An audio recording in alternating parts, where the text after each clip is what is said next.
Welcome to the Focus on Why podcast. I'm Amy Rowlinson and I ask my guests one simple question. Why?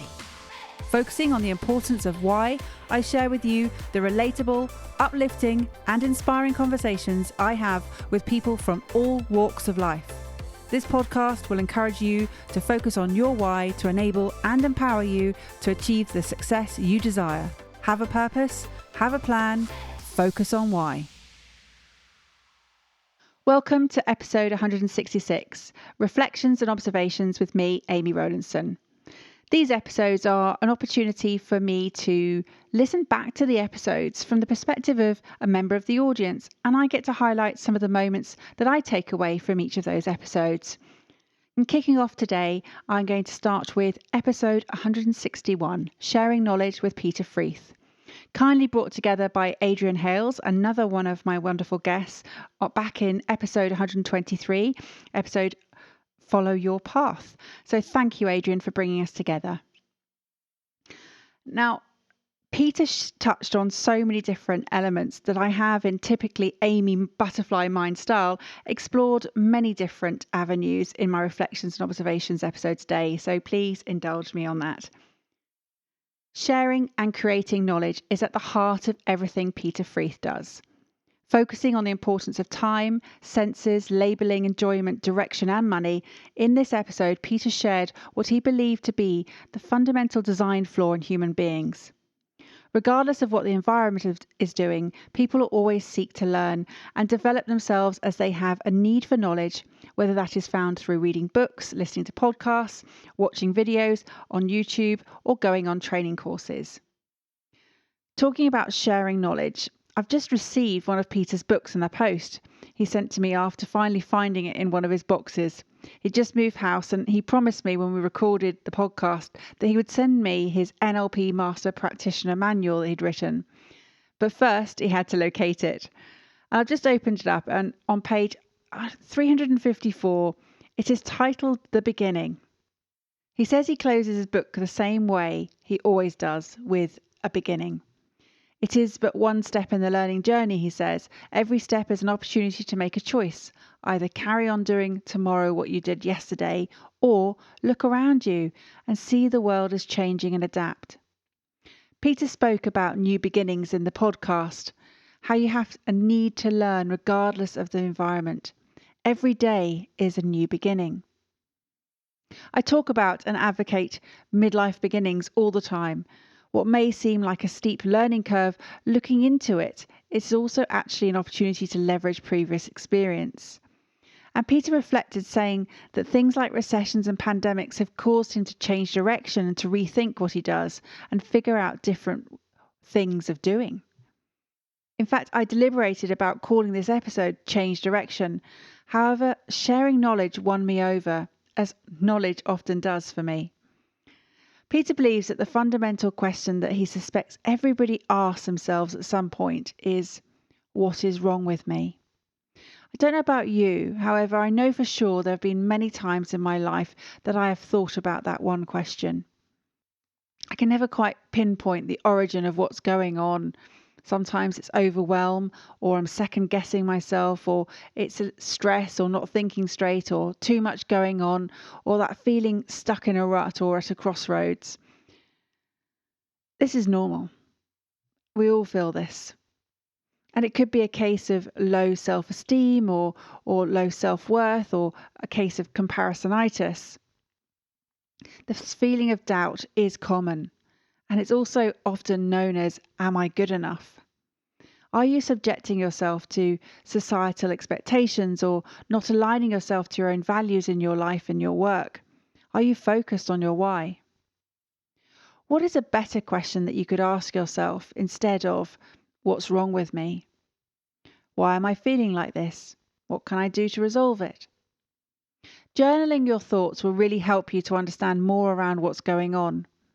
This way of free writing helps you to dig deeper into your thoughts and discover the root of your feelings. I had a case of overwhelm this week. So what did I do? I cleared my diary of every non-essential task and gave myself some space to breathe. It all comes back to time. Time for me. I also checked I was getting enough sleep and have more time outside walking. So that moment when you think, I'll just do this and then, is probably the best time to stop, to get up and just go outside for a walk. I find myself sitting at a desk for long periods of time because I can. I do focus really well, but often I then realise I really need a break. So I go off for a walk and I come back more energised, more refreshed, calmer, and more importantly, more productive.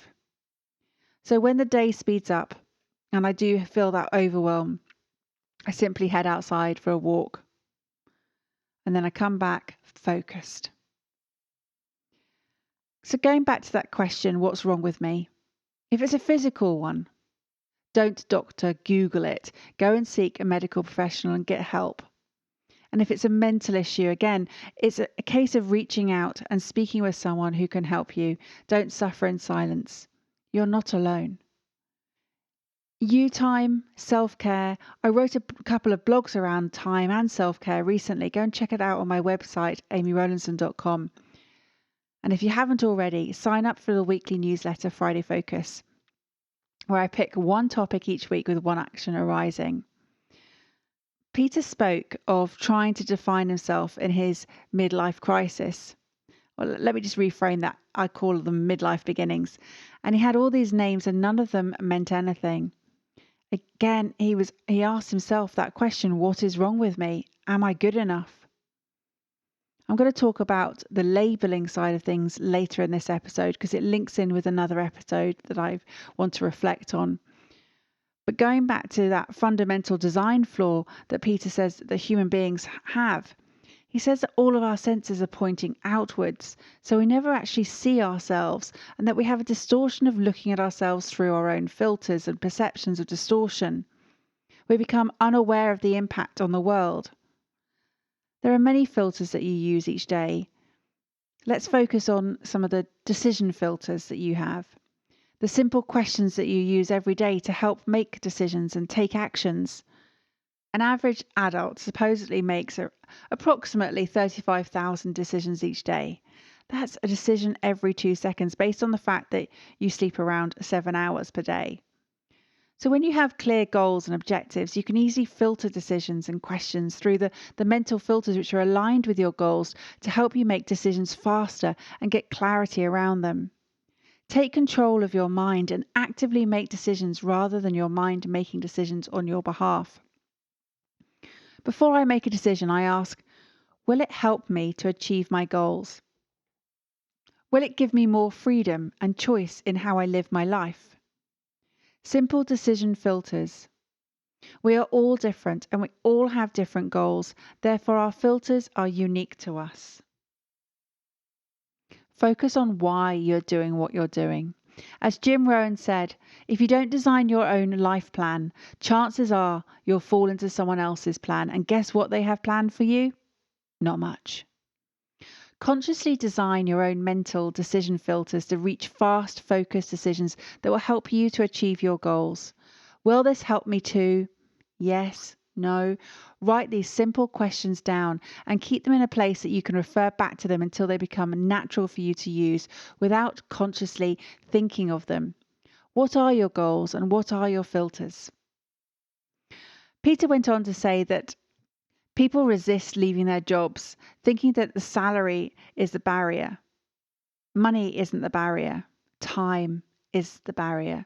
There are lots of different ways you can get more money, but you can't get more time, he said.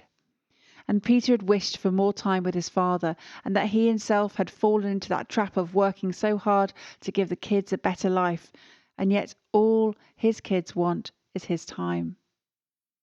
Examine your life, particularly your working life. Are you doing what you enjoy? Is it time to change direction? As Peter said, the truth is no one is stopping you really. Only you can make the decision to make a change. You have the opportunity to create your story, the fingerprints that you want to leave behind you. How do you want to connect and communicate with others through space and time? How do you want to be valued, remembered? How will you be significant? Next up is episode 162, Courage to Speak with Simon Day. There's fear at one end, there's confidence at the other end, and everything in between is courage.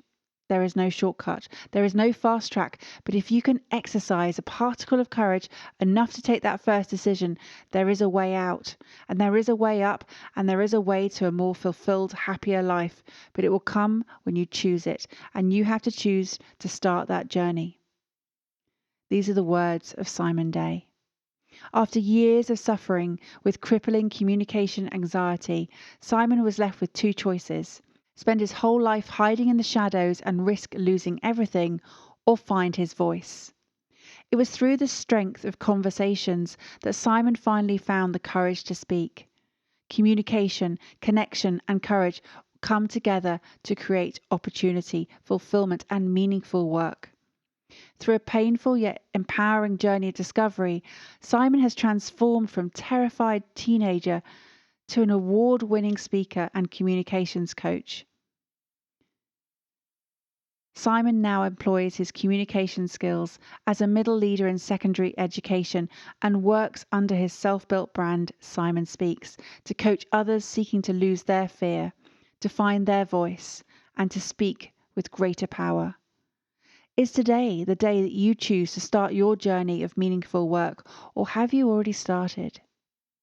I spoke of courage in my last Reflections episode, and this time courage involves a story about a superhero.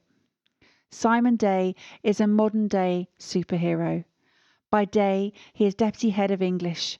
By night, he helps people to craft their message, to overcome their fear of public speaking. His superpower is teaching. And it all stemmed from a single moment, a single 10 minutes standing on a stage in his last year of high school, having to present to his peers. His stage fright was so real, it impacted his first job because he was so terrified of having to hit the phones. I won't share any more of his story. You have to go back and check out his episode to hear how he managed to overcome his stage fright. But what I do want to pick up on is the importance of communication in our lives. Every day we are effectively public speaking, whether we call it that or not. We're speaking in public. Simon said that the fear is at one end of the spectrum and confidence is the other, and everything in between is courage. Communication is fundamental in everything we do. Don't underestimate the everyday conversations that you have. You never know where a simple hello will lead you. Life is all about the people you meet and the things you create with them. What we do together will shape the way we live in the future. A simple hello will lead to a million things. I even have that on my business card. Not that I've handed one out for over a year now, but it is a philosophy that I live by. Look at where my hellos have got me over the last year with this podcast. When you meet someone for the first time, how do you introduce yourself? Do you say something like this? Hi, I'm Amy. I'm a coach, podcaster, and property investor. How about you? What do you do? Then stop. It's boring. No one will remember you. So what could you say instead? Last year, on one of the gazillion Zoom calls that I was on during lockdown, I received a great conversational tip to help with just this dilemma, and I thought I'd share it with you here. Travel with your own PR wherever you go, whether on Zoom or in the room. Genius. This will ensure you start your conversation where you're engaging and you'll leave a memorable impression on people afterwards. Ditch the whole "my name is" and "what I do" line. Liven up the conversation. Think about how you would like to be introduced if someone was making an introduction on your behalf, and share some of the best, curious, or most interesting moments of your life. Stand out. Be remembered. People won't remember you for what you do, but they will remember you for the curious and interesting information you just shared with them. How about this introduction instead? Hi, I'm Amy.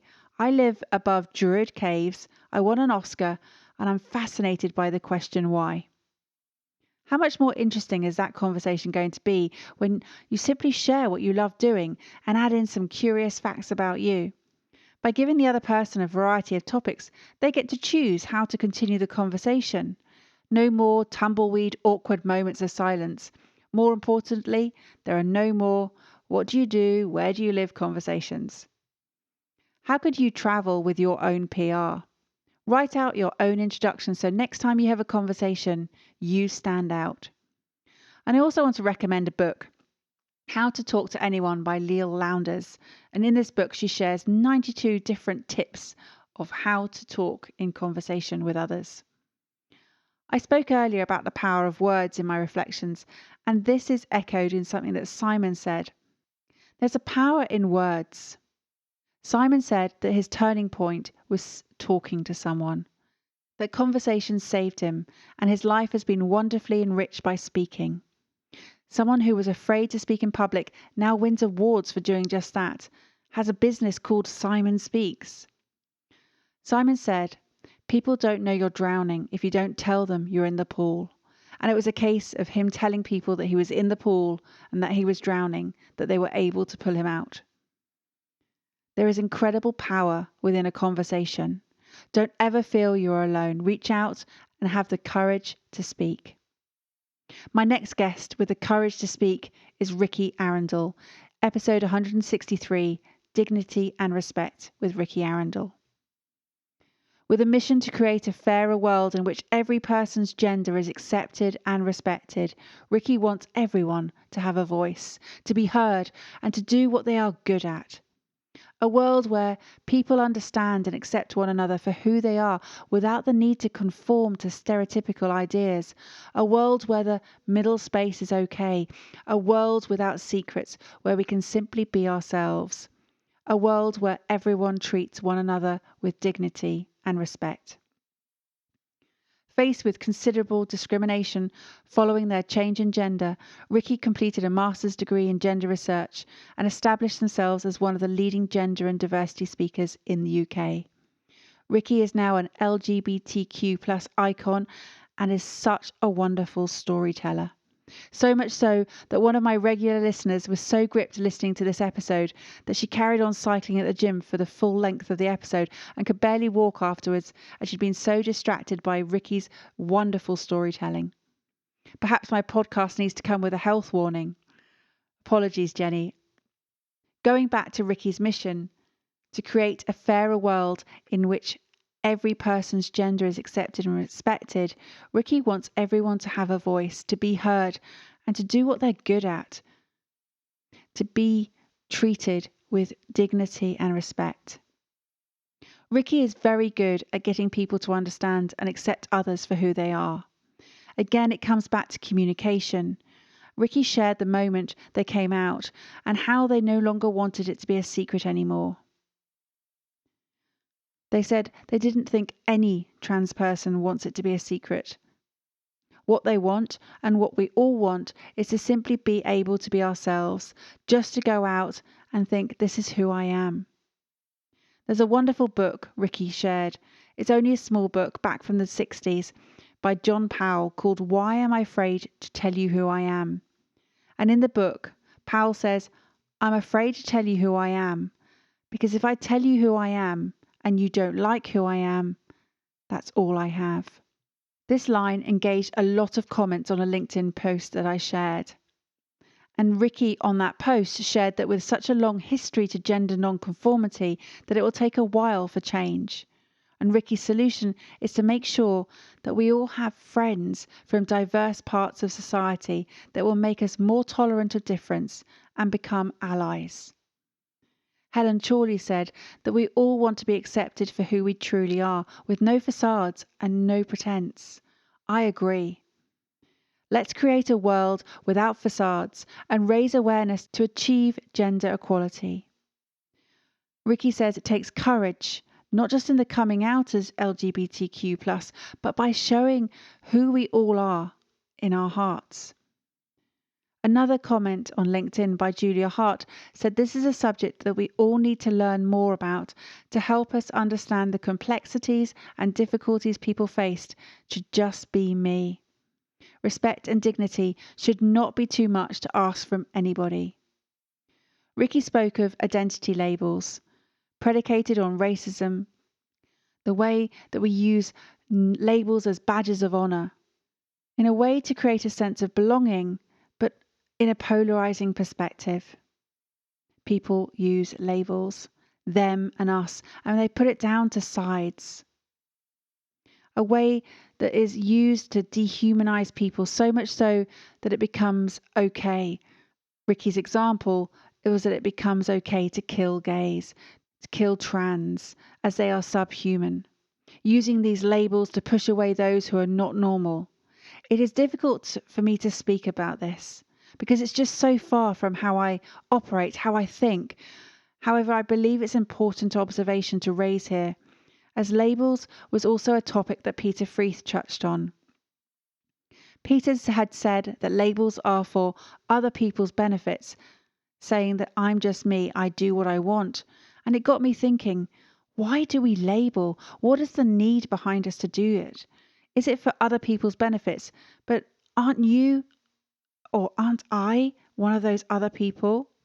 Of course, labeling can be a useful tool for you to help understand and organize the world around us, useful to categorize items, information, experiences, such as what's safe, what's not safe. However, in many ways, labeling can be so toxic and damaging. Labeling is a learnt process based on the constructs of our society. And whilst it has its purpose, as I said, in our survival of a species in categorizing those situations of what's safe and what's dangerous, labeling has been filtered into other areas, and it filters into our judgments of others and has become a major problem in society today. Labeling creates judgments. Judgments create stereotypes, stigma, bias, myths, fears. And in labeling, you desensitize or dehumanize, as Rikki said, and you lose the individual, you lose identity. Labeling invites and incites discrimination and bias. Essentially, labeling becomes toxic. Words are incredibly powerful. Be mindful how you use them. You are not your label. You are more than just one thing. You are free to be who you are. Coming back to Rikki's mission to create a fairer world in which every person's gender is accepted and respected, where you have a voice, you are heard, and where you are treated with dignity and respect. This does not require labels. Next is episode 164, Dress to Manifest with Tania Sterl. Another guest who found the courage to speak and overcome her stage fright. And a shout out to another fabulous guest of mine, Cindy Ashton, for bringing us together. Styling your vision and helping you to step into your next chapter with a reflection of your inside potential. Tania Sterl shows you what is possible when you dress the inside. Embrace your own version of fabulous, step into the spotlight and express all you are. Using Tania's 3 pillars of style, self-care, self-confidence and self-expression, you have the potential to choose and change your outer covering. It's time to dress to manifest. Styling female industry leaders, authors, speakers and influencers from finance, law, media, fitness, real estate, cybersecurity and so much more. Tania shows women the importance of investing in their image to elevate their influence. Tania creates a vision for their style that is a reflection of their personal desires, their professional goals, and their lifestyle. And she does this by combining her 18 years of experience as a fashion designer with her intuition to show women how to rediscover themselves through their style. Tania's passion is to help women evolve through life changes, to look and feel confident and live their lives fully expressed. Dare yourself, dare to wear something new, she says. Dare to be genuinely you. By shining a light on what makes you different, you're going to inspire other people to do the same. I love the theme that is threading its way through this Reflections and Observations episode today of daring yourself to be authentically you.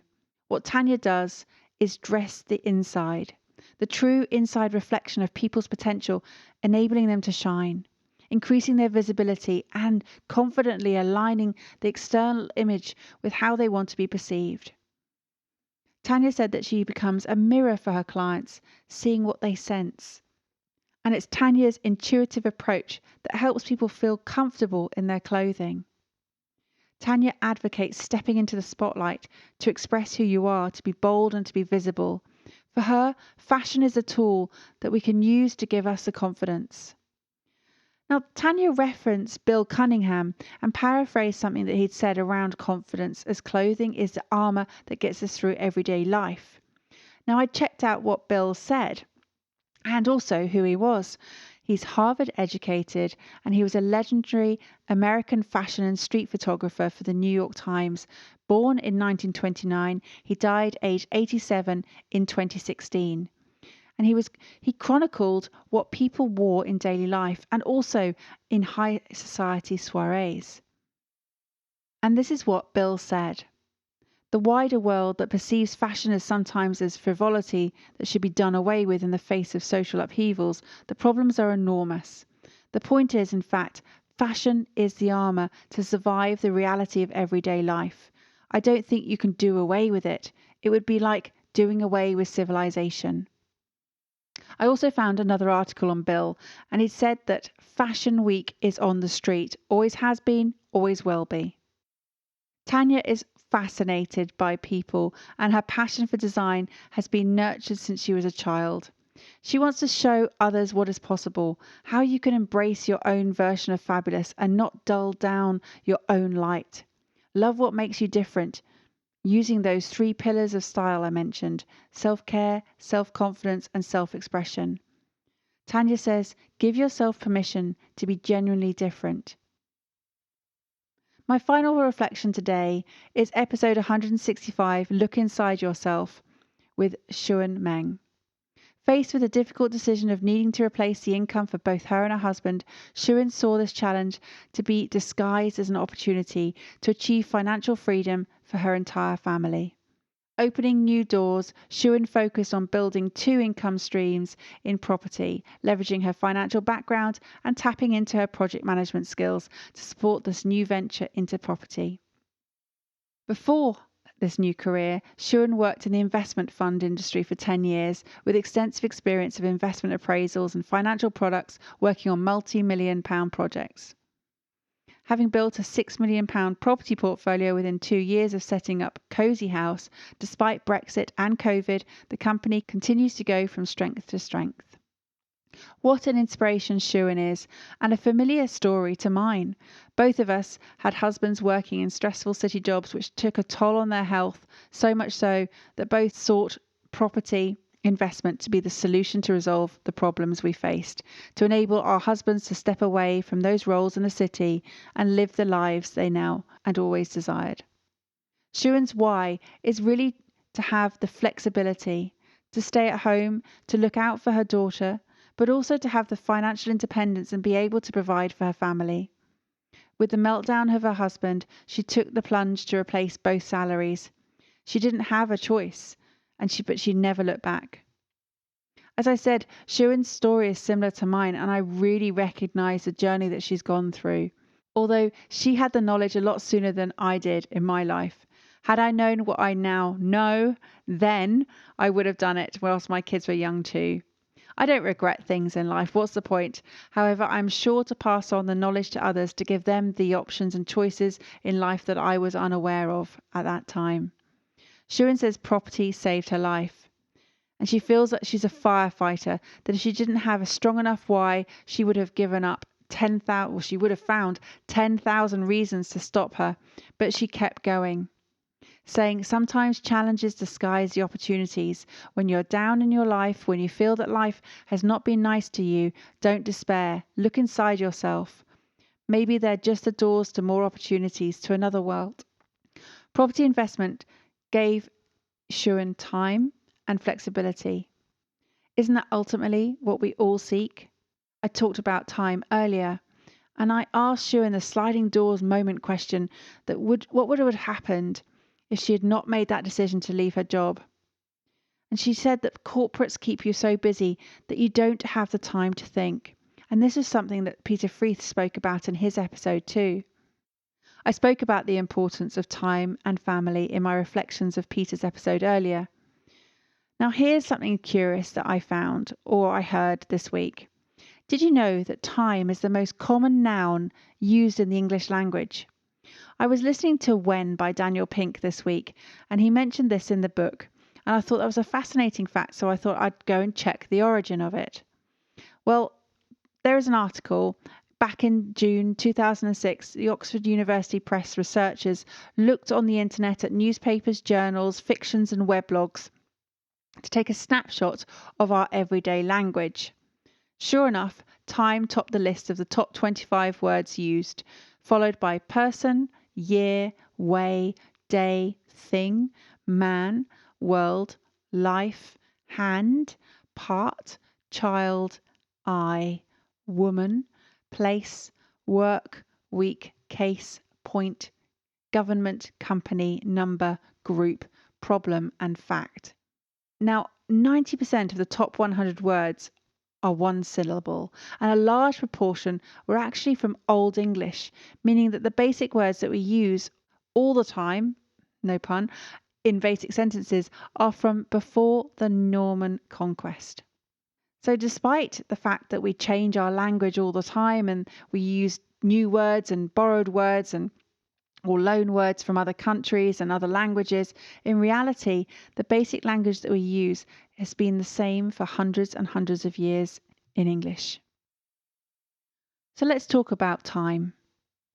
Have you consciously stopped to see how you are living? Are you existing? Are you living? I talk about this difference all the time. Oh, there we go, time again. You only have a short time to spend living.